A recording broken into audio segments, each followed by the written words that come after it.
Iya. Kira bener kan? Assalamualaikum warahmatullahi wabarakatuh. Waalaikumsalam warahmatullahi wabarakatuh. Kopi dari kita ketemu di acara yang kita kajian sambil obrolan santai ya. Kita kasih nama acara ini Cikopi, yaitu cerita inspiratif, kajian dan obrolan perihal Islam. Malam ini kita bersama Kang Ustadz hari ini dari Madrasah Iskandari, bertempat di kedai kopi dari di Jalan Rumah Sakit nomor 94 Ujung Berung. Gimana Kang Ustadz kopinya? Mantap. Alhamdulillah. Pokoknya nama kieu we. Mudah-mudahan kepake rasanya. Alhamdulillah. Mantap ya kopi kedai dari lah. Sip. Kang Ustadz ngobrol-ngobrol nih, soalnya lagi di kedai. Kita di sini ada kopi, ada makanan juga. Terus ya banyak juga yang datang ngobrol, ngumpul dan lain-lain. Tapi kadang suka penasaran kita kalau ngobrol dari sudut pandang Islam lah ya, insya Allah kita bisa ngobrol lah gitu, terkait makanan dalam sudut pandang Islam. Iya, iya. Itu gimana Kang Ustadz dari sudut pandang Islam? Makanan itu harus yang gimana sih? Itu kita menyajikan tuh dari kita juga harus gimana, pengen tahu kayak gitu Kang Ustadz. Oh iya, perihal dari makanan ya. Iya. Itu ya sebetulnya makanan itu rizki. Rizki dari Allah. Jadi yang disebut dengan rizki itu ya bukan hanya sebatas materi berupa uang, itu kendaraan, bro. Makan juga merupakan rizki. Karena ia rizki, dia juga kenikmatan dari Allah yang harus disyukuri. Makanya ditegaskan di dalam Quran, dalam perspektif Islam ya, tentang si makanan ini. Di Quran surah ke-5 Al-Maidah ayat 88. A'udzubillahi minasyaitonirrajim. Wa kulu mimma razaqakumullahu halalan thayyiban. Donat nama oh ya donat mah ya. Tentang sosis sudah ada. Ya. Wa kulu mimma razaqakumullahu halalan thayyiban, al-ayah itu agak panjang. Makanlah oleh kalian apa yang Allah rizkikan kepada kalian itu yang halal dan yang thayyib. Jadi berdasarkan Al-Maidah ayat 88 itu makanan itu adalah rizki. Karenanya dia berupa kenikmatan yang harus disyukuri. Jadi itu yang pertama. Yang kedua, makanannya juga kan Islam hanya membolehkan makan yang halal dan yang thayyib. Yang halal dan yang thayyib. Iya, bukan Bang Thayyib, kade Bang Thayyib antara balik. Thayyib itu yang baik. Yang baik. Ya. Kalau disebut halal dari segi segalanya pasti maksudnya. Cara mendapatkannya, terus jenis-jenis makanannya tidak boleh mengandung hal-hal yang diharamkan juga, berarti itu halal kayak gitu. Iya, betul. Jadi syaratnya dua, makanan yang boleh dimakan di Islam itu satu halal, yang kedua thayyib. Kalau dipertanyakan makanan yang halal ini apa saja? Ya. Nah, maka nu kitu mah dijawabna moal beres 2-3 SKS lila.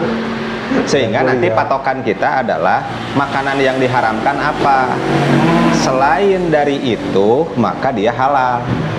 Nah, jadi untuk mengetahui makanan di Islam yang halal apa, itu cukup kita bertanya yang diharamkannya apa sih. Di luar dari itu berarti halal, sekurang-kurangnya makruh.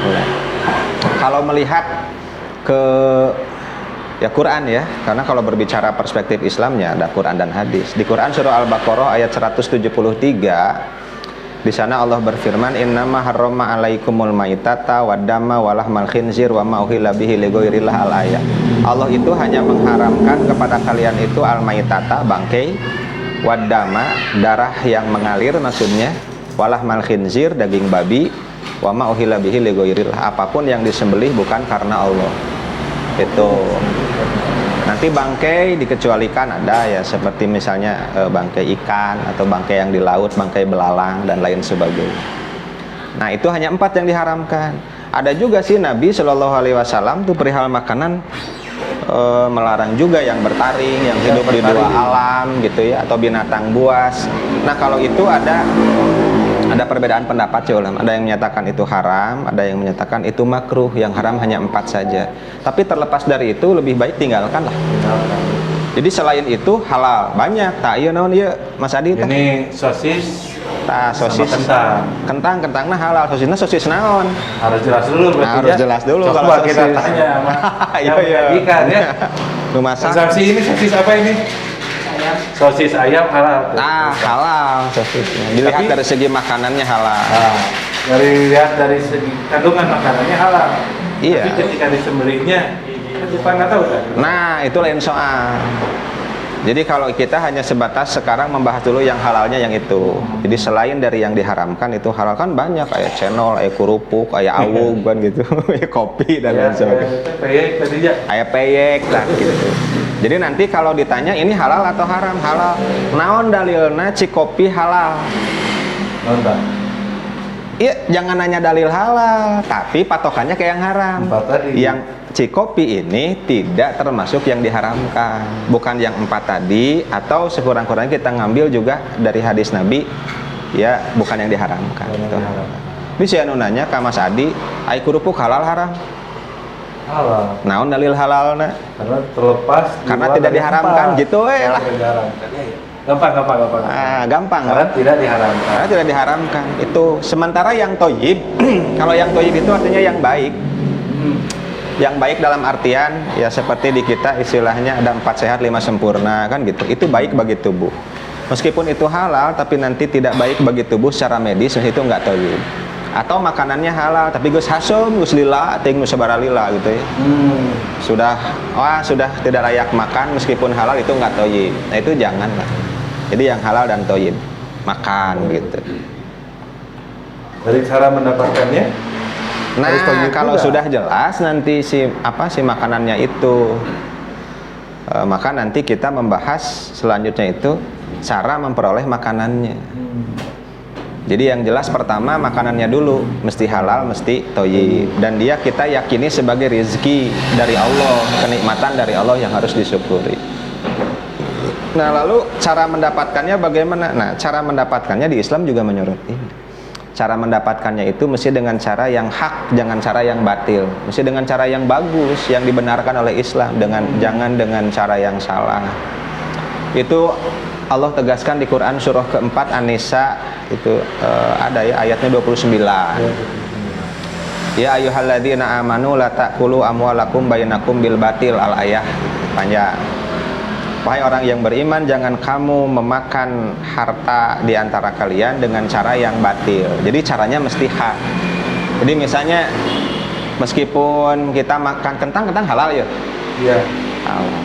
Tapi kita mendapatkan kentang itu dengan cara mencuri, tak haram mencuri eta. Kentangna mah halal. Atau daging hayam kan halal. Tapi hayamna menang mauk nu tatangga gitu. Nah, eta carana dan gitu. Si caranya yang tidak benar. Gitu Mas Adi. Termasuk cara yang tadi ya yang kita sebut menyembelihnya. Termasuk juga cara penyembelihannya. Tapi terlepas misalkan kan ya sekarang mah ada di kota ya kita nggak hafal ini teh disembelihnya nggak di depan mata kita gitu kita. Nah. Beli udah bahan setengah jadi kayak gitu tuh udah dilepaskan dari itu atau kumaha? Ya karena kita mah hidup di Indonesia yang mayoritas muslim lah ya, kita husnudzon, para penyembelih itu mengerti syariat Islam. Pertama kita husnudzon. Kedua, nah makanya nanti nyambung, selain makanannya yang dibahas itu sebagai rezeki dari Allah, lalu juga yang halal yang thayyib. Kedua, cara memperoleh makanannya mesti dengan cara yang baik. Sok usah ditraktir ayeuna naon ieu batagor. Itu batagor kan halal. Nah, halal. Tapi ternyata saya yang mentraktir itu hasil korupsi. Nah, caranya nu haram. Nah, ketiga, nah baru masuk tadi kata obrolan Mas Adi tentang apa? Cara makannya. Nah, masuk kategori cara makan itu nanti apabila memang kita, ini ragu-ragu disembelihnya dengan nama Allah atau tidak kan gitu, dan sebagainya. Kan nanti masuk pembahasan cara makan. Di cara makan ini pertama kita soroti doa. Matak ngadoa heula mun rek makan teh. Nah doanya nih kalau Ustaz, saya teh ya yang diajarkan ya dari kecil mah Allahumma barik lana fima razaqtana wa qina adzabannar.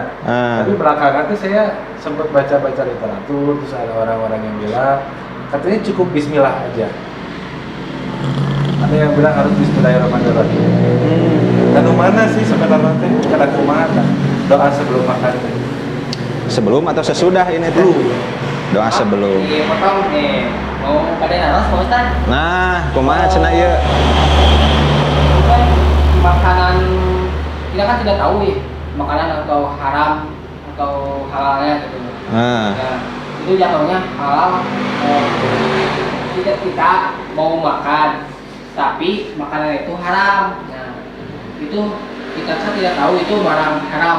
nah. Nah, itu jatuhnya halal atau haram. Iya. Kalau misalkan makanan itu dibeli dengan barang haram gitu. Tapi Ya, nu tidak makanan nggak tahu gitu ya. Iya, tidak tahu. Oh, hese-hese teuing atuh Samsi. Kalau tidak tahu, tahu dari mana itu haram? Tahu belakangan? Belakangan eta mah masalahna. Kita ditraktir, apa itu baru tahu itu hasil korupsi. Belakangan sudah dimakan ya? Sudah banyak dirojok di sana keluar. Tapi kalau di awal mah tinggalkan. Iya, karena yang haramnya itu bukan makanannya, tapi yang haram itu adalah caranya. Jadi yang mengusahakannya itu yang terkena dosa. Gitu. Tapi kalau sebelumnya kita tahu itu hasil menang maok misalnya kayak gitu, atau hasil korupsi, hasil nipu kan gitu. Nah, kita jangan makan makanan itu, bukan makanan itu haram, bukan, tapi caranya diperoleh dengan cara yang haram. Tong didukung nu kitu mah. Itulah, ya. Ya. Itu samsinya. Atur nuhun. Awangsulna. Untung teu poho deui dalil ya. Lawas anu nanya di ditu. Nah, lanjut tadi Kang Ustaz. Jadi itu saya nanya apa ya? Coba. Tapi Mas Adi mending keneh pohon nu nanya daripada pohon nu ngajawab. Enggak benar. Doa. Kang Er ngingetan. Benar tuh ada Kang Er bikin ngasih doa. Doa Kang Ustaz.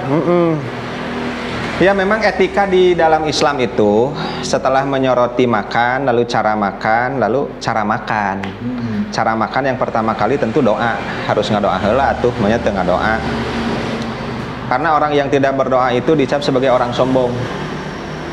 Doa itu kan memohon, meminta kepada Allah. Karena kita ini butuh kepada Allah. Karena manusia itu kan makhluk sosial, bukan individual. Jadi kalau manusia hidupnya individualis kan sombong, batur. Ya. Ini terbutuhna ke Allah geura mata sombong luar biasa dosa. Obrolannya minggu lalu itu ya kesombongan. Gitu, kesombongan itu. Jadi merasa diri hebat gitu dan orang lain, bukan orang lain lagi dianggap Allah tidak berpengaruh. Dia sombong, maka harus berdoa. Nah, pertanyaannya kan doanya mesti bagaimana? Iya. Doa yang populer sebetulnya yang sudah paham di masyarakat itu, yang sudah viral lah ya. Itu kan Allahumma barik lana fima razaqtana wa qina adzabannar. Itu secara penelaahan hadis itu hadisnya dhaif. Iya, makanya ada pendapat ulama itu bisa diamalkan, bisa juga tidak. Tapi ada hadis yang sahih tentang hal itu. Itu hadisnya ada di riwayat Imam Muslim, juga Imam Abu Daud. Di hadis riwayat Imam Abu Daud misalnya, itu hanya menyebut bismillah saja. Sabda Rasul Shallallahu Alaihi Wasallam, "Idza akala ahadukum," apabila salah seorang di antara kalian akan makan, falyadhkur ismallahi ta'ala, maka hendaklah menyebut nama Allah dulu. Fa idza nasiya, apabila dia lupa menyebut nama Allah itu ketika akan makan, falyakul bismillahi awwalahu wa akhirahu, maka dia sebut saja kapan ketika dia ingat menyebutnya bismillah awwalahu wa akhirahu. Jadi kita kan lapar makan bok gitu. Di tengah-tengah ingat belum ngadoa. Nah, doanya bismillah awwalahu wa akhirahu. Kalau sebelum makannya kita cukup membaca doa bismillah. Begitupun di hadis riwayat Imam Muslim. Ya gulamu, kata Nabi SAW, ya jang, cek bahasa Perancis nama kan gitu, samillah, sebut dulu nama Allah sebelum makan itu. Nah, dengan hadis riwayat Imam Abu Daud dan Imam Muslim, maka cukuplah berdoa itu dengan bismillah saja. Bagaimana kalau bismillahirrahmanirrahim? Ya sulit juga ya, disalahkan. Nggak bisa juga kita salahkan yang membaca bismillahirrahmanirrahim. Tapi hemat saya, dengan mengucapkan atau berdoa bismillah itu sudah cukup segitu. Cukup bismillah saja. Itu hadisnya jelas. Ustaz sementara keburu dingin. eta Saya makan dulu. praktek bab etika makan. Praktek bareng kita makan. Iya, benar. Sambil teman-teman sahabat si kopi dari yang lagi nonton bisa follow dulu, bisa subscribe dulu, bisa nge-like dulu, dan yang paling penting sih sebenarnya komennya apa aja boleh, mau nitip pertanyaan, mau ngajuin pendapat, apa aja silakan boleh. Dan jangan lupa kalau misalkan lagi deket-deket di daerah Ujung Berung, mampir ke kedai dari di Jalan Rumah Sakit nomor 94. Sambil nunggu season 2, kita makan dulu ya Pak Ustadz ya. Ya atuh, makanya Assalamualaikum diambil. warahmatullahi wabarakatuh. Waalaikumsalam. Bismillahirrahmanirrahim. Bismillah. Nanti, Bang.